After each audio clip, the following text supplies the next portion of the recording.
Perfecto. Bueno, dale si querés, Pablo, arrancamos. Te Dale, bueno, arranco escuchamos. entonces.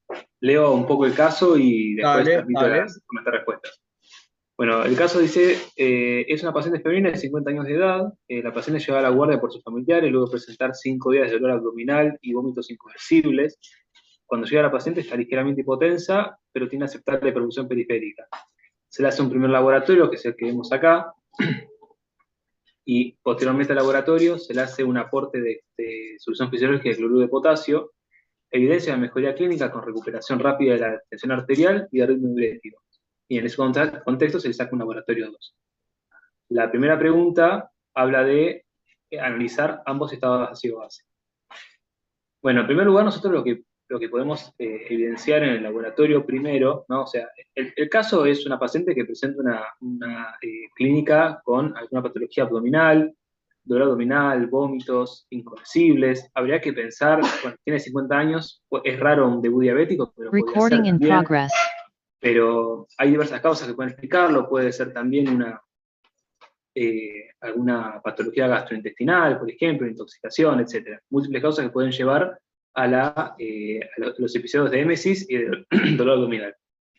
La paciente, cuando se hace el laboratorio, se evidencia un hematocrito que está incrementado en 52%, que puede hablar un poco de hemoconcentración por respiración del líquido, y vemos una creatinina que está en aumento, está en 1,2. O sea, habría que ver igual la creatinina previa de la paciente como para ver si realmente había un aumento. Pero ya con el diario del lunes vemos que el laboratorio 2 tiene una creatinina de 0,9. O sea que evidentemente esta creatinina incrementó. Aparte de todo esto, vemos que tiene un sodio de 135, un potasio de 2,2, un cloro de 92. Si nosotros sacamos las cuentas con los... Los ácidos base y el estado ácido base, Pablo. Y el estado ácido base, bueno, lo que vemos acá es que tenemos una alcalemia evidente, ¿no? Tenemos un 7,5 de pH y tenemos Bien. una PCO de 41, que digamos que está dentro de los valores normales a nivel numérico, ¿no? Pero vemos que tenemos un bicarbonato de 33. Entonces, en primer lugar, lo que vemos es que tenemos una alcalemia. Las dos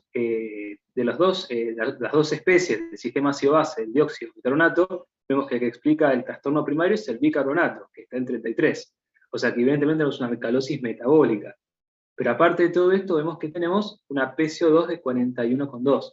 O sea, la PCO2, en lugar de disminuir, que es lo que debería haber hecho, o sea, una respuesta compensatoria, se mantuvo normal. Entonces, en este caso, lo que tenemos es una acidosis respiratoria. En vez de Entonces aumentar, tenemos... ¿no, Pablo? No disminuir. ¿Qué? Perdón, en vez de aumentar, claro. La Entonces, PCO2, la PCO2, perdón, sí, que debería aumentar. Entonces, vemos que el aumento no es tan llamativo. claro, aumentó casi Algo el valor aumentó, normal, entonces vos pensás que tiene agregada. una alcalosis respiratoria. Perfecto. Así que es una alcalosis mixta en este contexto. Bien. ¿Y el anion gap? Ahora, el anion gap, a ver si lo tengo calculado acá en el archivo, si no lo calculo acá rápido. Oh, capaz que lo calculaste antes, digo, ¿tiene o no tiene otro trastorno, digo, asociado? 132 menos 2,2, perdón, menos 92, menos 33. El anion gap le da 7. Bueno, Y en cuanto al gap esperado, ya tenés 135 por menos 135 por 0,71. está bien, digamos que no está aumentado, Pablo. No está Después, aumentado, o sea, el de gap no está acuerdo. aumentado, o sea que no hay, digamos, ácidos no medibles, nada que estén incrementando ni... Entonces tenemos una alcalosis mixta. Exactamente. Bien. Al estudiar más a fondo también el ionograma urinario, con el pH urinario, lo que vemos, no se llega a ver bien abajo, pero tenemos un sodio urinario de 50, un potasio urinario de 48 y un cloruro urinario de 5, con un pH de 5. El pH de la orina, digamos que está dentro de todo conservado, está ácido, o sea que en definitiva,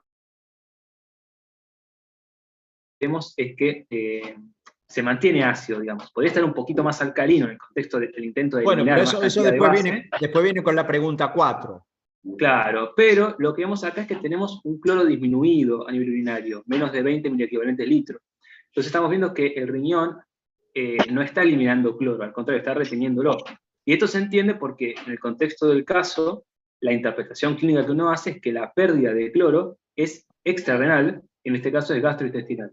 O sea, estamos hablando de una alcalosis metabólica, o sea, el trastorno, digamos, dentro de lo que son las clasificaciones de las alcalosis metabólicas, del grupo que tiene pérdida de cloro por causa extrarrenal, ¿no? Entonces, en este caso tenemos una causa, perdón, dentro de lo que son la alcalosis metabólica de causa extrarrenal, con pérdida de cloro y aparte con depresión de volumen. Bien. Entonces, eso sería más o menos el análisis del estado ácido-base, ¿no? Podría ser, Pablo, que cloro S también lo hubiera perdido anteriormente por vía renal. ¿Sí? Por ejemplo, puedo citar un ejemplo, digo, te di diuréticos Claro. durante 4 días. Vos tuviste una pérdida de cloro por vía urinaria.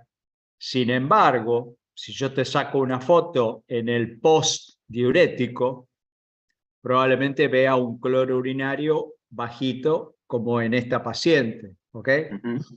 Por eso yo, más que echarle la culpa a ver por dónde se perdió el cloro, por dónde no se perdió, yo me haría la siguiente composición, diría, esto es una alcalosis metabólica que en principio se va a arreglar reponiéndole un poco de cloro, reponiéndole volumen o no. Es una alcalosis metabólica clorosensible o clororesistente. ¿Sí? Quizá ese sería el planteo inicial que debíamos hacernos. ¿Sí? Exactamente. Bien. Bien.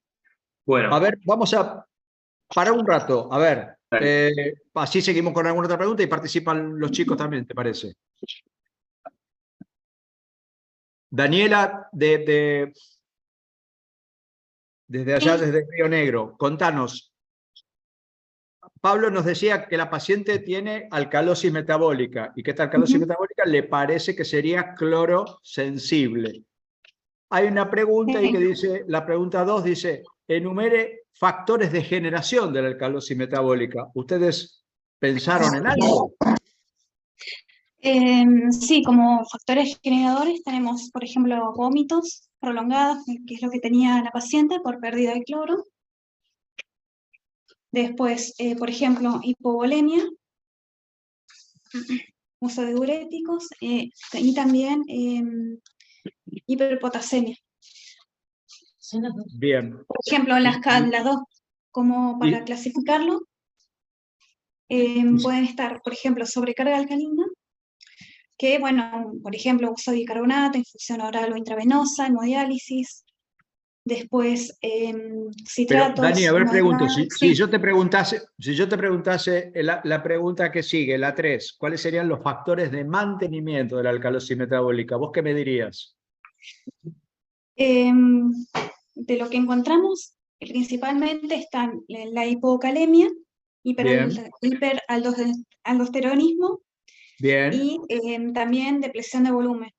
Perfecto, bien. Entonces, esos tres... Y algo me olvidaba, de insuficiencia renal, por ejemplo, también.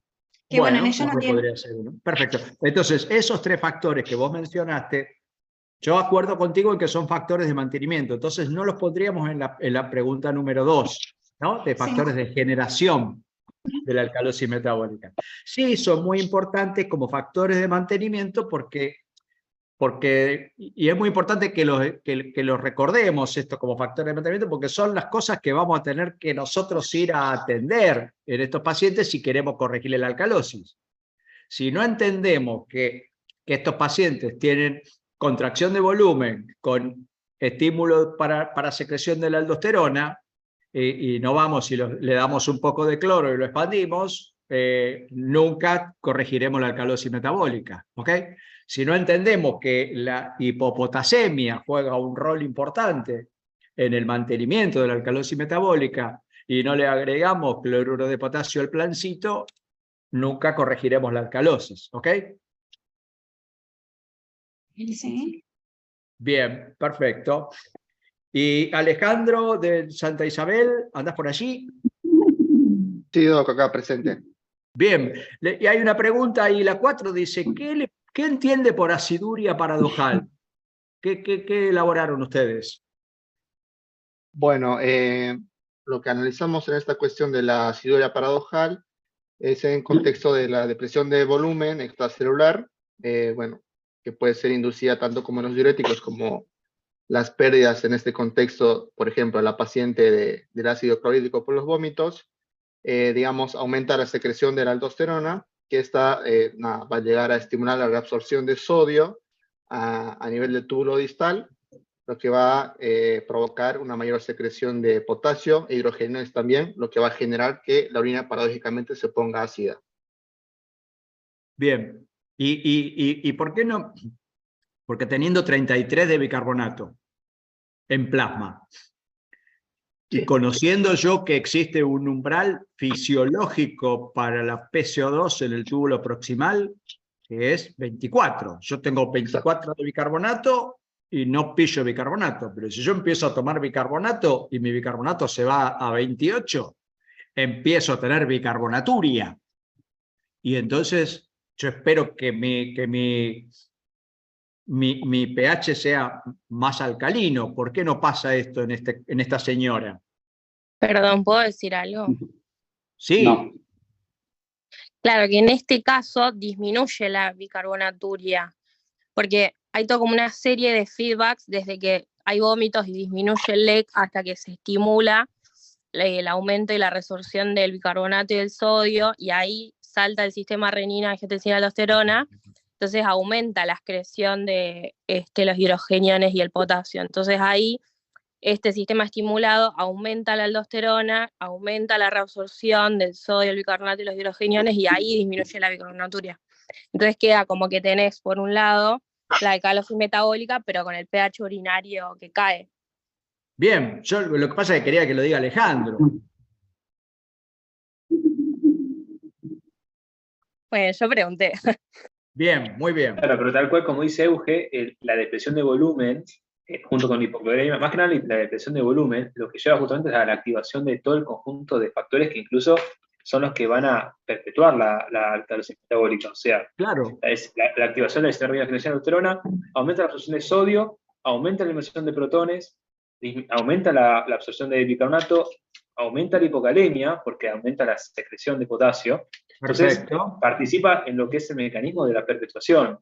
Entonces, nada, se vincula con este Perfecto. mecanismo de ácido paradojal. Y entonces lo que tenemos es, otra cosa que no dije es un incremento de la secreción de protones y de ácidos, digamos, a nivel tubular, todo inducido por la aldosterona. Entonces tenemos esta acidura paradojal con una orina que va a estar pobre en bicarbonato y pobre también en sodio y en cloro, y en potasio también. Muy bien, perfecto. Y la última pregunta era, si alguien habla de pendrina, ¿ustedes qué creen que es la pendrina? Eugenia. Bien. Es un contratransportador de bicarbonato con cloro que hay en la membrana. Entonces es la que está encargada de que esta célula intercalada tipo B secrete el bicarbonato.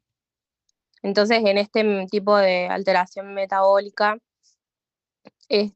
actúa la pendrina como este transportador entre órganos del túbulo renal. Pero se va a activar ¿cuándo? Cuando le llegue ¿qué cosa a esa pendrina?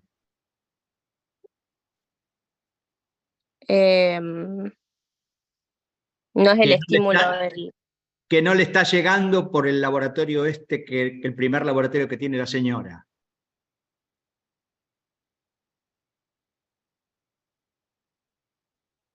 ¿El cloro? ¿Puede ser? Claro, el cloro, tal cual, tal cual. La pendrina va a intercambiar cloro con bicarbonato, pero necesita que le llegue cloro.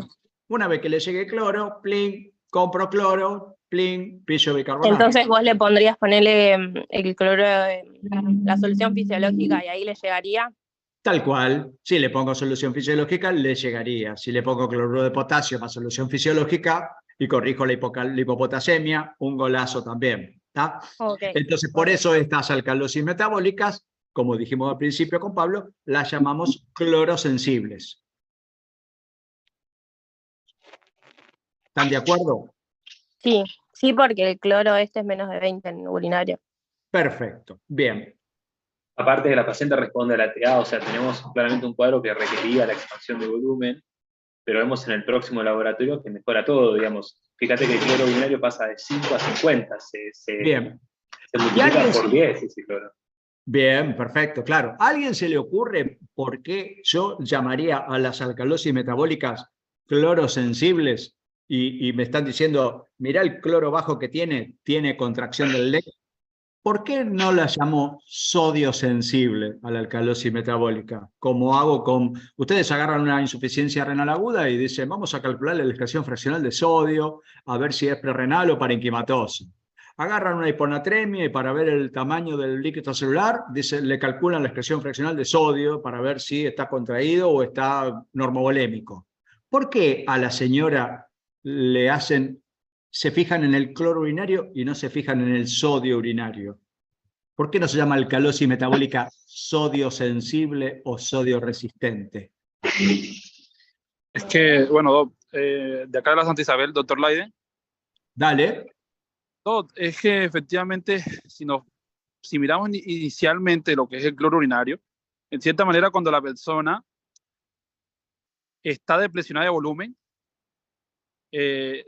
por lo general siempre el cloro refleja la volemia del paciente. Si tenemos aquí, en el primer laboratorio vemos un cloro urinario de 5. En cierta manera el organismo... Está bien, pero escucha, a ver, otra vez. Yo agarro un tipo con una insuficiencia renal aguda, me vino con 2 de creatinina, llega a la guardia, estuvo vomitando, 2 de creatinina, no tengo antecedentes, le sacan una orina y mandan a hacer excreción frenal de urea, excreción frenal de sodio, se hacen un sedimento de urinario, y después me dicen, che, la excreción frenal de sodio está baja, esto parece ser una insuficiencia renal aguda de tipo prerrenal, vamos a expandirlo, ¿sí o no?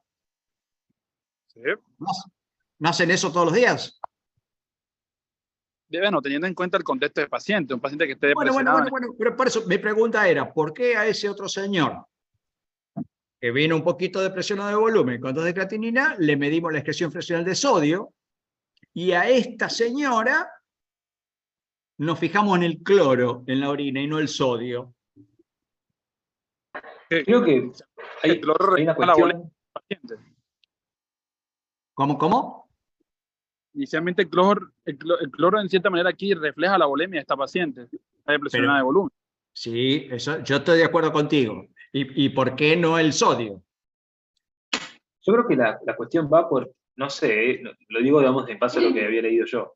Hay uno de los tipos de alcalosis metabólica que es la que tiene sobrecarga de volumen. El sodio dentro de todo se maneja independientemente del cloruro, especialmente por la reabsorción a nivel de los ENAC, como ocurre en el hiperaldosteronismo. Entonces, cuando se produce depresión de volumen y se produce pérdida de cloro, el cloro no se recupera por sodio, porque para recuperar la electroneutralidad del equilibrio ácido-base, del medio interno, se requiere la reabsorción de bicarbonato. En cambio, el sodio se maneja a ciertos niveles, especialmente a nivel de los ENAC, en el túbulo colector, de manera independiente del cloro. Entonces no es un fiel reflejo, digamos, del manejo de los aniones respecto de lo que es el estado ácido-base. El que más influye sobre el bicarbonato es el cloro, y justamente es el que es menos dependiente. En cambio, el sodio puede movilizarse independientemente sin la presencia de cloro. Y de hecho, lo que ocurre en el otro tipo de alcalosis metabólica, que es la hipertensiva, es la pérdida de cloro, la mayor retención de sodio no se compensa con mayor retención de cloro, sino que al revés, lo que se compensa es la reabsorción de bicarbonato. Entonces el sodio no sería tan fiel representante del equilibrio electrolítico, porque puede manejarse independientemente del cloruro. En este caso el cloruro es el más... Podría ser una hipótesis, Pablo, pero es más simple. Es más simple. Yo diría que básicamente lo que yo pienso que en este paciente, cuando vos me mostrás sodio y potasio, la suma de sodio y potasio es muy diferente a la de cloro, yo lo que pienso es que hay algunos aniones que están arrastrando sodio y potasio. Y a pesar de que el pH urinario no lo esté reflejando bien, porque es bajito, de 5, por esto de la aciduria paradojal, por los mecanismos que ustedes bien explicaron, es probable que haya ya un poquito de bicarbonato en esa orina y que el bicarbonato esté arrastrando, como un anión, esté arrastrando un poco de sodio-potasio. Por eso es que en la alcalosis metabólica se disocian sodio y cloro. ¿Sí? Se disocian sodio y cloro porque hay un anión que está arrastrando sodio-potasio. Entonces este sodio que está en teoría alto en este caso, fíjense que tiene 50 de sodio urinario, para una paciente que supuestamente está contraída de volumen, y como bien Pablo me decía, bueno, después cuando yo le expando un poco, fíjense cómo se va a 50 y 50, sodio-cloro se emparejan. Entonces, porque este sodio está mal reflejando esa paciente con contracción del LEC, ¿ok? ¿Y por qué? Porque hay un anión que me está arrastrando sodio-potasio. ¿Está? Tengo una pregunta, ¿tiene que ver el contratransportador este que decíamos de bicarbonato de cloro? Que no es un contratransportador, que se llama bicarbonato sodio. No, en este caso no. Por eso digo, en este caso uno cuando encuentra disociado sodio-cloro tiene que pensar en algo que me está arrastrando, por ejemplo acá, algo me está arrastrando sodio-potasio en esta orina. Por eso se me disoció sodio de cloro. Si no, en general, la pérdida de sodio-cloro es bastante parejita, ¿sí? Cuando yo los tengo al revés, cuando tengo mucho más cloro que sodio, lo que voy a buscar es un catión, que la vez pasada lo vimos cuando hablamos de acidificación renal distal. ¿Se acuerdan que hablamos que cuando cloro era mucho más grande que sodio-potasio, yo asumía que tenía un montón de amonio en la orina? El amonio es un catión, y entonces ahí se me disocian sodio-cloro al revés. Cuando se me disocian sodio-cloro en este sentido, sodio mucho más alto que cloro, hay algo que me está llevando cationes. ¿Qué me lleva cationes? Y algún anión. Puede ser un cetoácido, puede ser, qué sé yo, en este caso podría ser un bicarbonato, ¿tá? Pero hay algún anión que me está arrastrando sodio-potasio y por eso el cloro me refleja mejor la contracción de volumen de la alcalosis metabólica. Por eso llamamos alcalosis metabólica clorosensibles y clororesistentes, y no sodio-sensibles y sodio-resistentes como cualquier insuficiencia renal aguda o contracción de volumen. ¿Ok? Ok. Excelente, muy bien. ¿Vemos el caso 2?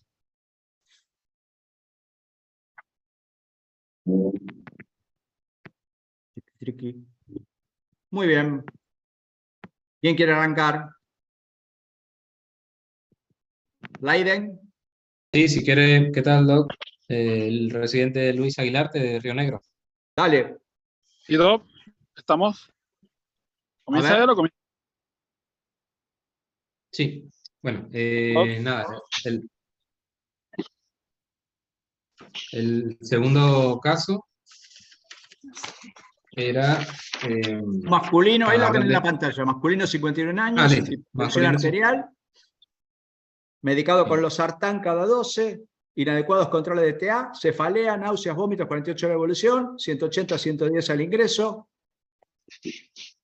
Y tenemos un laboratorio, 745, 41, 28 de bicarbonato. Perfecto.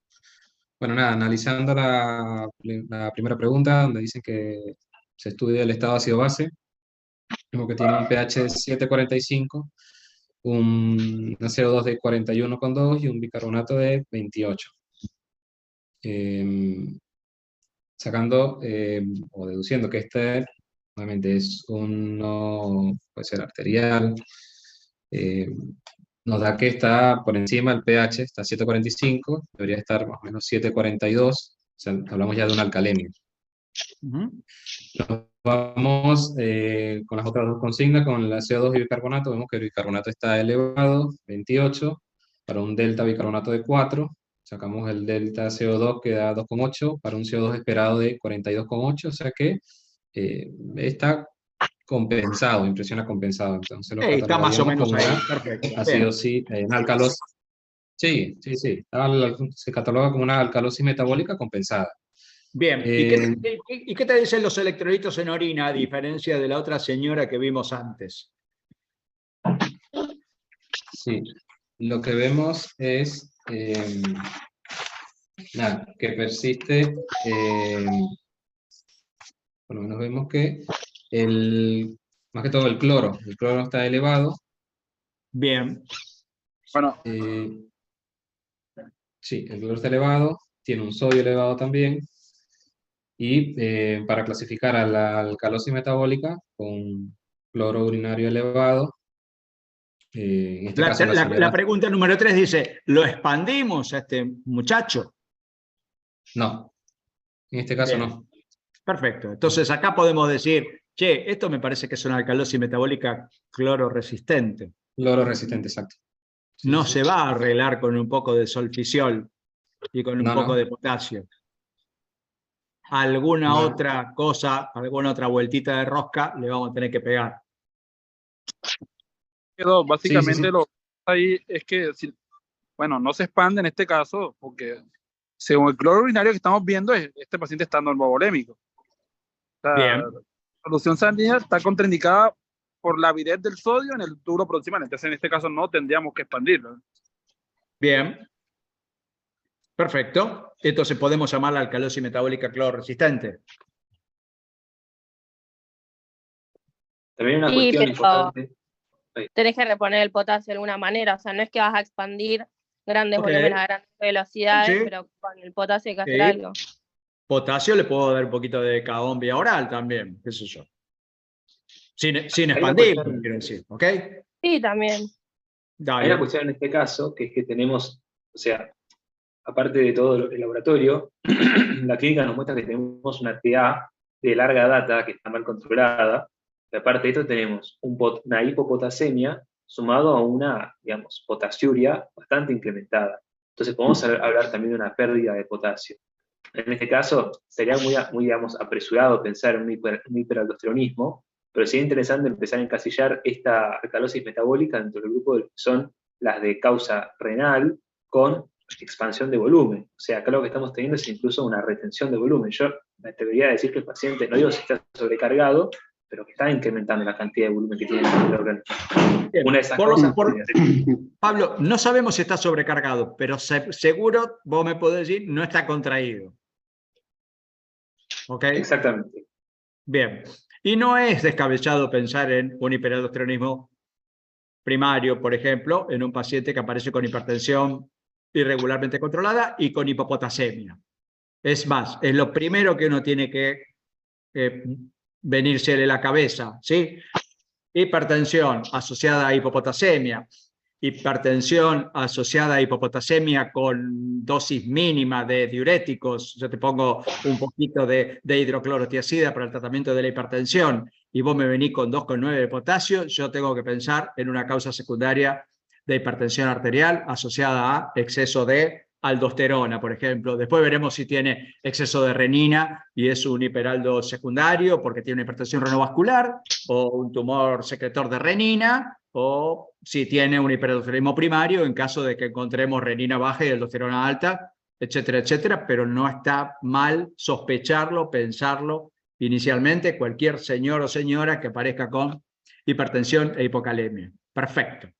Bien, vamos a escuchar a Rocío, que va a hacer una especie de resumencito de ¿Puedo hacer alcalosis una pregunta? metabólica. Sí, Si uno está en una guardia y te llega esta persona con TDA y estos síntomas, y sí. uno primero tiene que descartar, qué sé yo, si hay daño a órgano blanco, si la emergencia, qué sé yo, ¿puede esperar la alteración metabólica y todo eso hasta solucionar esto primero? Sí, que una cosa no quita la otra, Eugenia. Digamos, vos acá, lo único que te urge acá es ponerle un poquito de potasio para que el muchacho no muera hipocalémico. El resto, la alcalosis metabólica esa, a mí no me despeina, quiero decir. No, por la 745, TDA, por la cifra, digo. ¿la cifra de qué depresión? Ajá.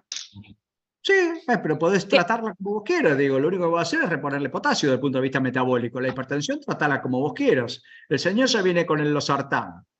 Sí. Yo lo primero que haría sería a este señor, si tuviese en la guardia, le paso medio litro de fisiológico, lo expando un poquito para sacar que no tenga hipovolemia en el medio y estar seguro que no tiene hipovolemia, y le saco una muestra para dosar renina y aldosterona. Y atrás de eso me pongo a tratarle la hipertensión.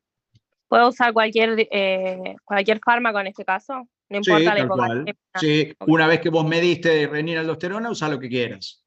Listo, genial. Lo único que hay que sacar del medio para dosar renina aldosterona, para el caso de ir a buscar un hiperaldosteronismo primario, es que el tipo no esté hipovolémico. Suponte que este señor pasó por una salita antes y lo vieron hipertenso y le sacudieron 3 ampollas de furosemida. Entonces, ese señor por ahí lo ponen un poquito hipovolémico, Y cuando vos tenés hipovolemia, la respuesta fisiológica es que vas a aumentar renina. Y entonces si Claro, aumentás aparte con los renina, vómitos seguro también un poquito...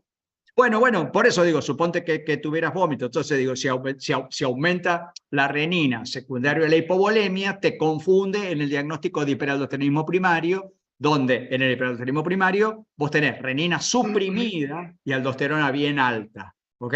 De hecho, lo que más se usa es esto, es la relación renina-aldosterona, mostrando renina inhibida y aldosterona bien alta. Entonces, uno sugiere a veces en esta gente descartar hipovolemia, digo, te cuelgo un frasquito de fisiológico, te paso medio litro de fisiológico, te saco la posible hipovolemia del medio, te mido renina aldosterona, y después te trato la hipertensión con lo que se te ocurra.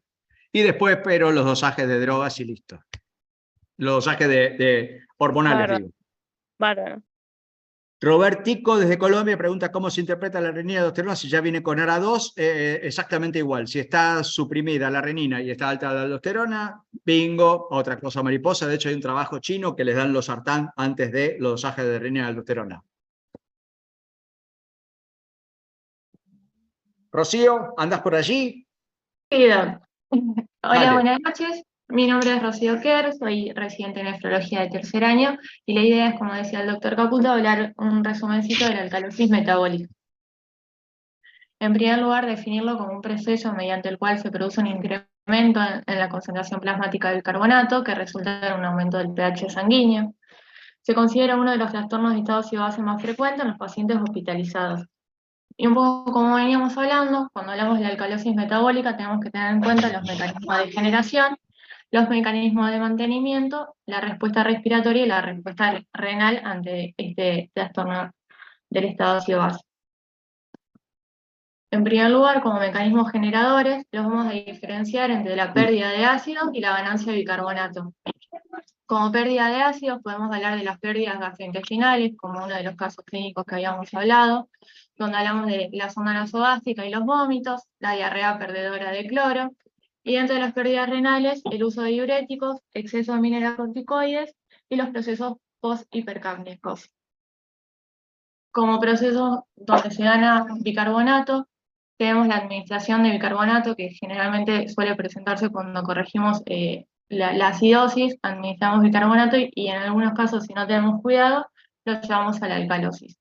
También como precursores de bicarbonato hablamos de las transfusiones plasmáticas y dentro de la alcalosis que se da por la contracción del líquido extracelular. Como mecanismo de mantenimiento hablamos de aquellos factores que impiden la excreción adecuada de bicarbonato, que son más o menos los que veníamos mencionando: la contracción o depresión del volumen del líquido extracelular, el exceso de mineralocorticoides, la hipopotasemia, la hipercamia y el descenso del filtrado glomerular. No va a ser lo mismo con la respuesta de un riñón sano a un riñón que tiene un filtrado glomerular disminuido. En cuanto a la respuesta respiratoria, sabemos que se desarrolla en minutos o horas. La respuesta se caracteriza por la hipoventilación y con la consiguiente elevación de la presión del dióxido de carbono. Y tenemos que tener en cuenta que esta respuesta, esta elevación de la PCO2, tenemos que saber que va a ser compensatoria y que no estamos hablando de un trastorno agregado. Para saber eso debemos estimar una PCO2 esperable, que la calculamos a través de cada mil equivalente de incremento del bicarbonato, se debe aumentar la CO2 0,7 mil equivalentes. Acá hablar un poco sobre los mecanismos de reabsorción de bicarbonato y la generación de bicarbonatos, ubicarlos en... Nosotros sabemos que la nefrona está compuesta por el glomérulo y el sistema tubular, ubicarnos en la porción inicial, que sería el túbulo proximal, y si me deja poner acá el puntero, nos ubicamos en lo que es la luz tubular. Nosotros filtramos bicarbonato, se filtra aproximadamente 4.680 miliequivalentes día de bicarbonato. Este bicarbonato en la luz tubular se une a los protones y forman el ácido carbónico. A través de la enzima neoreasa carbónica se disocia en CO2 y agua, los cuales a través de la difusión simple vuelven a ingresar a la célula, y esa CO2 y ese agua a través nuevamente de la neoreasa carbónica forman el ácido carbónico que se disocia en protón y bicarbonato. Este protón, a través del mecanismo de cototransporte del sodio y del protón, sale hacia la luz tubular y es lo que perpetúa todo este sistema. Nada, remarcar que la difusión simple, este pasaje de agua y CO2 se da a través de la difusión simple, que hablamos como la diferencia de concentraciones que permite el paso de un lugar hacia otro sin el gasto de energía. Y acá hablamos del sodio y el protón como un mecanismo de contratransporte porque van en direcciones opuestas. Este bicarbonato que está dentro de la célula se va a reabsorber ingresando al torrente sanguíneo a través del cotransporte del sodio y el bicarbonato o va a reabsorberse a través del mecanismo de cotransporte del bicarbonato junto con el cloro. Hablando un poco del cotransporte del bicarbonato y el cloro, nos vamos a ubicar en esta parte de la diapositiva donde estamos en la porción final del sistema tubular de la nefrona, en donde la excreción de bicarbonato se da a través del cloro. Y acá es donde vamos a hablar de la pendina. Hablando un poco de la pendina, es una proteína, que es un intercambiador de cloruro bicarbonato, que lo que hace es facilitar la entrada de cloruro a las células a cambio de la excreción de bicarbonato. Esto juega un papel importante en la reabsorción de cloruro en el túbulo distal, y el aumento del suministro de cloruro distal se asocia con la disminución de la expresión de pendina, que es un poco lo que hablábamos, son inversamente proporcionales. A mayor cloro, menos pendina, y viceversa. Esto nos permite, es importante en lo que es la alcalosis metabólica, porque nos ayuda a la excreción de bicarbonato y con esto de la bicarbonaturia que hablábamos hoy en la acidosis paradojal. En cuanto a los electrolitos en orina, los electrolitos en orina nos permiten hacer un diagnóstico diferencial en las causas de la alcalosis metabólica, y como veníamos hablando anteriormente, lo que vamos a tener en cuenta va a ser la excreción de sodio y más que nada del cloro. El cloro lo que nos va a permitir es clasificar a la alcalosis metabólica en dos grandes grupos. En aquellos grupos que tienen cloro urinario menor de 30 milequivalentes días, lo vamos a clasificar como clorosensibles, y dentro de las causas vamos a tener los vómitos, el uso de sonda nasogástrica, el uso de diuréticos, los procesos post-hipercámnicos y el adenoma velloso. Dentro del otro grupo, donde tenemos el cloro urinario mayor a 30 milequivalentes día, lo vamos a clasificar como cloro resistente, y en estos casos lo que vamos a hacer es evaluar la presión arterial del paciente. Si tenemos una presión arterial normal, dentro de las causas que vamos a valorar en estas situaciones va a ser el uso de diurético y los síndromes de Bartter y Hilterman, donde además de la alcalosis metabólica también vamos a tener hipopotasemia, y por ejemplo en los síndromes de Hilterman también, a diferencia del Bartter, tenemos hipomagnesemia, hipocalciuria, que ya nos abre otra rama de otra diapositiva. En cuanto a la presión arterial alta, vamos a evaluar el sistema renina-aldosterona y los niveles correspondientes a cada una de estas hormonas. Si tenemos una renina alta y una aldosterona alta, nos vamos a ubicar en las posibles causas que van a ser estenosis arterial renal, hipertensión maligna y un tumor productor de renina. Si hablamos de la renina baja y una aldosterona alta, nos vamos a ubicar como posible causa de un hiperaldosteronismo primario. Cuando tenemos reninas bajas y aldosterona baja, seguramente vamos a estar hablando de un síndrome de Cushing. En cuanto a la respuesta renal, como habíamos dicho, es importante no solo saber el mecanismo de generación, sino los mecanismos de mantenimiento, porque si no corregimos el mantenimiento se va a perpetuar la alcalosis metabólica. Cuando tenemos la contracción del LEC, la respuesta renal va a ser perder cloruro de sodio y agua sin que se pierda necesariamente bicarbonato. Y este proceso se va a minimizar con la liberación de protones. Cuando tenemos aumento de las pérdidas urinarias de protones, se ve el hiperaldosteronismo, la hipovolemia y el aumento del flujo distal. Cuando tenemos exceso de mineralocorticoides, hablamos de exceso de esteroides suprarrenales que permiten la reabsorción de sodio a través del túbulo distal y la secreción persistente de protones y potasio. Cuando tenemos hipocalemia, la hipocalemia lo que hace es estimular la secreción de protones y la reabsorción de bicarbonato a través de tres mecanismos. Uno va a ser el intercambio transcelular de potasio y protones. El segundo va a ser a través de la ATPasa, protón-potasio, que reabsorbe potasio y secreta protones. y a través de la disminución de la reabsorción distal de cloro. Y en los procesos post-hipercámnicos, lo que se produce va a ser retención de bicarbonato, eso lleva un poco de días para que se desarrolle y lo corregimos rápidamente cuando realizamos una intubación orotraqueal. En cuanto a las manifestaciones clínicas de alcalosis metabólica, son difíciles de reconocerlas. Generalmente las manifestaciones clínicas son de las causas que los generan o de las causas de mantenimiento de la alcalosis. Por eso es importante reconocerlos, porque generalmente van a estar acompañados de hipopotasemia y van a tener las manifestaciones clínicas de la hipocalemia y no quizás de la alcalosis metabólica propia. En cuanto al tratamiento, como veníamos hablando, lo importante es clasificarlos en clorosensibles o clororesistentes. Cuando hablamos de clorosensibles son pacientes que tienen depresión de volumen y el tratamiento va a ser la administración de solución fisiológica, añadiendo, como decíamos anteriormente, cloruro de potasio en el caso de que haya hipocalemia. En pacientes que puedan tolerar la vía oral, estimular la vía oral, suspender los diuréticos en caso de que se esté administrando los mismos, y en caso de que hablemos de cloro resistentes, siempre va a ser tratar la causa.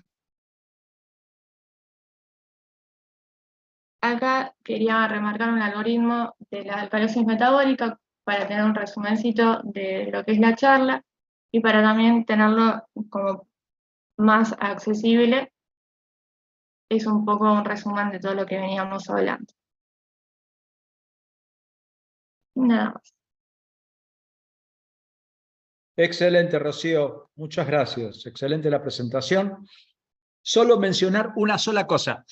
Hay una sola situación de alcalosis metabólica supuestamente clorosensible, con cloro urinario bajo, en la cual yo no voy a expandir los pacientes, que son pacientes con insuficiencia cardíaca, principalmente con insuficiencia cardíaca derecha, EPOC, muchas veces retenedores de CO2 que fabrican alcalosis metabólica y que después de hacer una PCO2 muy alta por reagudización de su enfermedad pulmonar, bajan rápidamente la CO2 y quedan con bicarbonatos altos que estuvieron compensando esa hipercapnia que los llevó al hospital. En esos casos, estos pacientes suelen tener LEC aumentado, tienen insuficiencia cardíaca, tienen principalmente insuficiencia cardíaca derecha y son gente que viven con ligera cantidad de edemas dando vuelta. Esa gente, esas alcalosis poshipercápnicas, en general tienen cloro urinario bajo y tienen contracción de volumen como causa de perpetuación de la alcalosis metabólica. Y si yo voy solamente con el electrolito en orina, cloro urinario bajo, y voy al señor que está en la unidad coronaria y le digo al médico de cardio que está de guardia que le pase 2 litros de solfisiol, el cardiólogo me va a mirar y me va a decir, capó, yo lo tuve acá tratando con diurético, lo descongestioné un poquito, zaraza, y vos me venís ahora con la magia del fisiológico y probablemente me echen a patadas de la unidad coronaria. En esos casos es discutible el tratamiento aunque tenga cloro urinario bajo.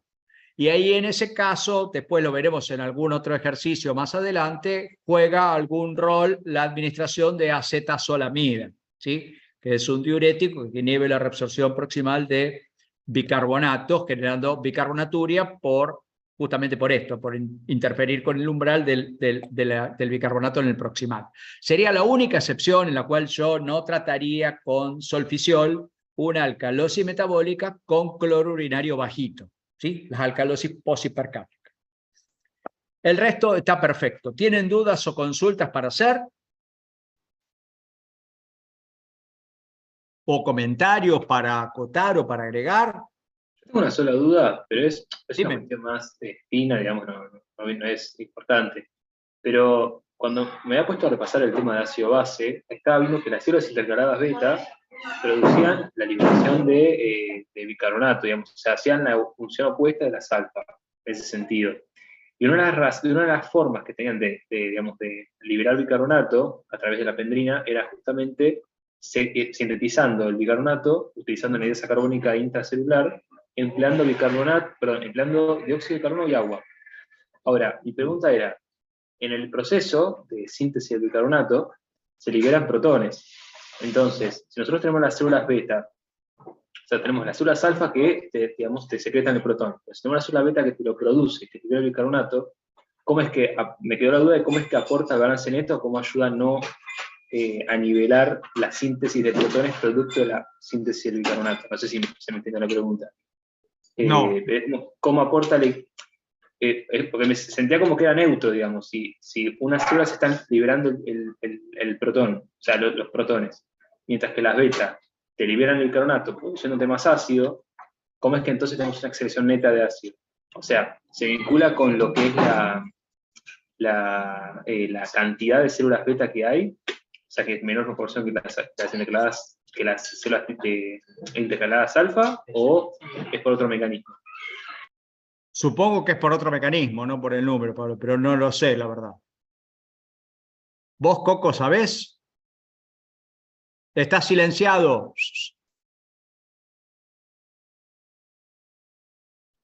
No, no entendí bien la pregunta, porque, a ver, ¿me la podés repetir o desmenuzar un poquito? ¿Estás silenciado, Pablo? Perdón. Si me permite, no sé si puedo compartir pantalla un cachito para mostrar el grafiquito que era para contestar mi duda. A ver, Papu. Ahí puedes compartir, Pablo. Ahí está. No, es esto más que nada. O sea, en el túbulo colector cortical, esta será la célula beta, ¿no? Esto es mi letra, no se entiende nada.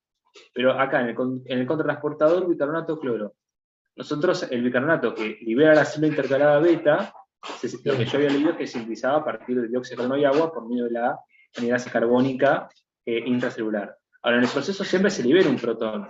Y yo sé que el protón es liberado, bueno, acá no sé si se llega a ver, pero esto es como capilar, digamos, se libera a través de la bomba de protones ATP-ASA al torrente sanguíneo. Entonces, mi duda justamente, si tenemos un conjunto de células que lo hacen justamente lo opuesto, como las alfa, que lo que hacen es, te sintetizan el bicarbonato, digamos, pero, o sea, mi pregunta es, estas colaboran en la síntesis de protones, mientras que otras, como las del túbulo proximal, hacen lo opuesto, o sea, colaboran con la síntesis de bicarbonato. Entonces me quedó la duda de cómo es que unas no contrastan a las otras y permiten excreción neta de ácido. Pero es una duda que me quedó. Te digo algo, hay una hipótesis de que hay algunas células que son intercaladas alfa, que tienen que ver con la acidificación renal, y otras que son no A y no B, son células intermedias. Y habría una sustancia que es la gencina, que según la situación metabólica del organismo, se diferencian. Suponete, si vos haces una ganancia de protones, esta gencina haría que las células no A y no B se transformen en intercaladas alfa y secreten los ácidos, si vos hiciste una ganancia de ácidos. Y viceversa, si lo que tenés es una ganancia de álcali, tenés que excretar bicarbonato, estas células indiferenciadas, a través de esta gencina, se transformarían en células beta, que secretan bicarbonato. La hidrógeno ATP-ASA, que está vasolateral en las intercaladas beta, es la energía para que se secrete el bicarbonato y se gane el cloro. Hacen la función, ese hidrógeno ATP-ASA, de la sodio-potasio ATP-ASA de otra célula. Esto es lo que yo entiendo. Además, es interesante porque no comentaron nada, pero en las células intercaladas beta, que son las que se encargan de excretar el bicarbonato y ganar cloro, trabajan en serie y hay una sodio dependiente excretora de bicarbonato y absorbe bicarbonato y excreta cloro, es decir, un poco al revés de las otras dos. Y esto significaría una ganancia electroneutra de cloruro de sodio. Es decir, que tendríamos dos lugares para ganar cloruro de sodio en forma electroneutra. Uno es el túbulo proximal, la sección 1, que está manejado por el potasio. Cuando hay hipocalemia, allí se reabsorbe sodio para no generar voltaje y pérdida de potasio. Y la otra sería esta pendrina dependiente en serie de las intercaladas beta, donde también se ganaría cloruro de sodio en forma electroneutra. Es decir, si se hacen la cuentita teniendo dos pendrinas y esta sodio dependiente que excreta cloro y gana bicarbonato, hace que este sodio se reabsorba después con bicarbonato vasolateral. Es decir, que saber que hay una bomba que además de excretar bicarbonato y ganar cloro, se dedica a reabsorber cloruro de sodio en forma electroneutra como si fuera una célula del túbulo proximal. No sé si esto explica lo que querías preguntar. No, sí, perfecto. Muy bien. Bueno. Gracias, Coco. No, gracias ¿Alguna otra duda o consultas? Buenísimo como siempre, excelente, con una claridad meridiana. Genial, bárbaro, siempre Un abrazo aprendiendo para con la todos. colaboración de todos, agradeciéndoles la participación y nos encontramos el miércoles próximo. Nos encontramos. Abrazo. Gracias a todos.